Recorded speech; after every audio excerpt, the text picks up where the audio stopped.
Hi all, Wise Wolf here, and welcome back to another episode of New Harbour Wildlife Reserve, kicking things off with the second episode to the Southern Hemisphere Conservation Trail. Today, we are building for the elusive maned wolf.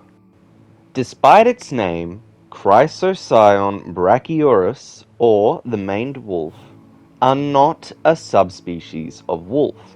They are their own species found native in South America. It is the largest canid on the continent, while it often resembles a fox or a small wolf. But it has several unique features. For starters, the maned wolf stands at around 75 centimeters tall at the shoulder. With long, slender legs and a lean body, this gives it its elegant, almost giraffe-like appearance. It has a reddish-orange coat with dark, almost black legs, and a distinct mane of longer hair along its back, where it gets its maned part of its name from. Can also be raised when the animal is threatened or even excited. The tail is long and bushy, measuring at about 50 to 60 centimeters in length, helping this not a wolf balance when running. Despite what you would typically associate with the term a wolf, the maned wolf is actually omnivorous, eating a mix of fruits, small mammals, birds, insects, and reptiles. Its favorite food, however, is the lobera fruit, which is a key part of its diet in many areas. Maned wolves are primarily solitary animals, with individuals defending large territories. They communicate through high-pitched vocalizations that can sound like a quote-unquote raw bark. I'm actually going to play a sound clip of what the maned wolf sounds like, because it's quite an interesting vocalization call.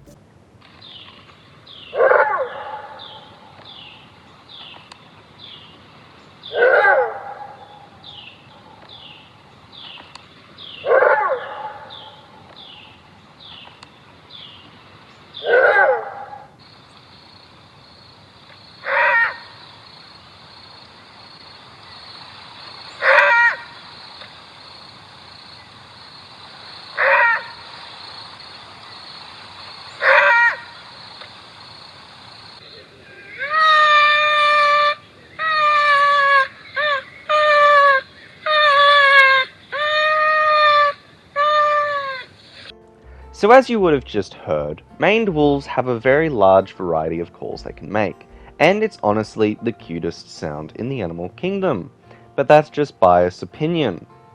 Maned wolves are nocturnal, being mostly active during dusk and dawn.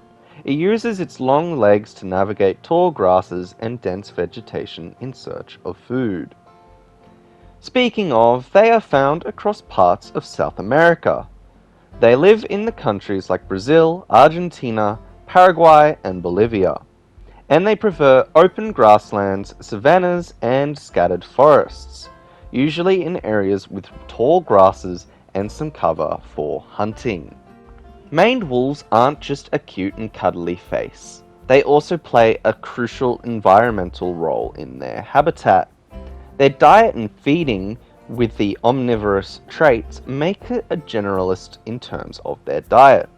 While small vertebrates such as rodents, birds, and lizards are part of its diet, it also feeds heavily on fruits. As mentioned, the lobera fruit is its favorite, which has a strong pungent smell. This fruit makes up a significant portion of its diet. Because of the preference for its fruit, the maned wolf play a role in seed dispersal as it consumes the fruit. It helps spread the seeds across its territory, thus aiding in the regeneration of local plant species.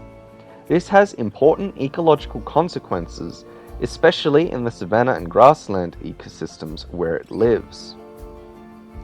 Unfortunately, maned wolves aren't just predators. They can also be prey.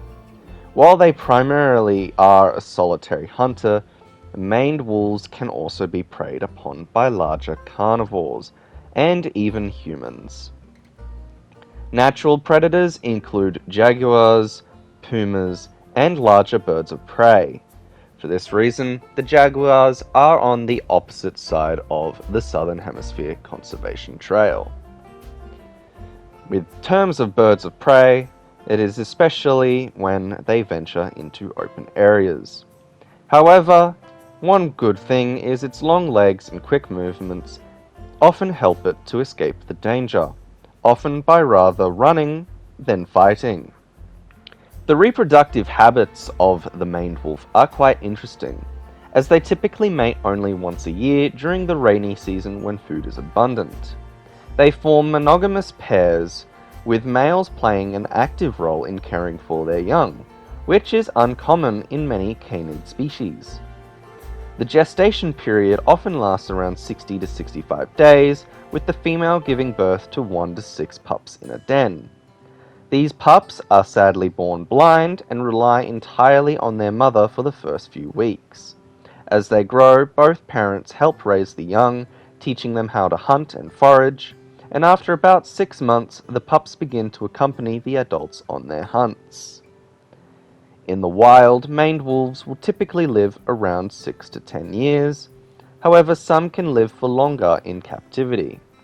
While jaguars, pumas, and large birds aren't their only threat, habitat loss is also a big contributor.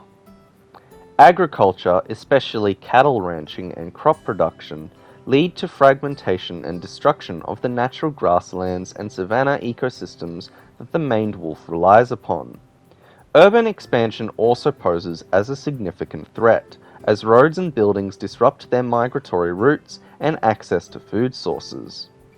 As mentioned, humans are often also a problem to the maned wolf. While it is not typically a direct threat to livestock, it can sometimes come into conflict with humans as it roams through agricultural areas in search of food. This often leads to the accidental killing of the maned wolf by farmers and ranchers. Sadly, as with many wildlife species, diseases like canine distemper, which are transmitted by domestic dogs, pose a significant risk to the maned wolf population. These diseases can lead to widespread mortality, especially in isolated populations. Like most dogs, maned wolves mark their territory using urine scents. However, unlike most dogs, the urine smell of a maned wolf is quite pungent, and many would argue that it smells quite like cannabis. However, the resemblance in the odor of maned wolf urine is even more pronounced. The intense smell of their urine could serve as an adaptation of territorial maintenance, designed to be potent enough for detection from a considerable distance. This resemblance is so striking that in 2006, authorities at Rotterdam Zoo were alerted to investigate complaints about a visitor allegedly smoking cannabis while observing the animals. However, it was just the maned wolves marking their territory, which I just find that to be absolutely hilarious. Moving to a more serious topic, South American indigenous cultures view the maned wolf often as a symbol of mystery in the wild. Due to its solitary nature and elusive behavior, it has inspired myths and stories in local folklore. Its striking appearance and enigmatic lifestyle have made it an important figure in the cultural landscape of the regions where it lives. Off topic to the maned wolf, I filmed this voiceover in the same day as I did the platypus. In the platypus video I was fine, but all of a sudden while filming the voiceover for this video, I've all of a sudden felt some congestion in my throat, and it's leaving me to sound really weird. If you've noticed that, I do apologize. But back to the maned wolf now, and let's talk about the main conservation efforts. After all, this is a conservation trail. Many efforts exist, like protected areas, wildlife corridors, and education and awareness. Expanding and creating more protected areas in its range can help ensure the survival of the maned wolves by preserving its natural habitat. Ensuring populations are not isolated is crucial for genetic diversity and the overall health of the species. Wildlife corridors which connect fragmented habitats are important for allowing the wolf to move freely across its range. Educating local populations about the importance of preserving the maned wolf and its habitat can also reduce human-wildlife conflict and promote coexistence. After all, these species are listed as near threatened on the IUCN Red List. We're approaching the end of the video now, and as I fix up a few rockwork things in this habitat, I'd like to thank you for sticking around to the end. I'd also like to thank you for your continued support in this series. If you've enjoyed this video, please feel free to leave a like and subscribe. It really helps out the channel, and I hope to make it grow. At the end of last year, we managed to hit 100 subscribers, which was a shock to me because I didn't think it was going to happen. We're now sitting at 125 as the time of me recording this, and hopefully we have grown significantly by the time this video comes out. If you have enjoyed, please feel free to, as I said, like and subscribe. And if you could, share this with your friends, and it'll really help spread the content. Until next time, which by the way will be for the Galapagos tortoise, I hope you have a wonderful day, and I'll see you all in the next video. I leave you now with the last cinematic, and peace out.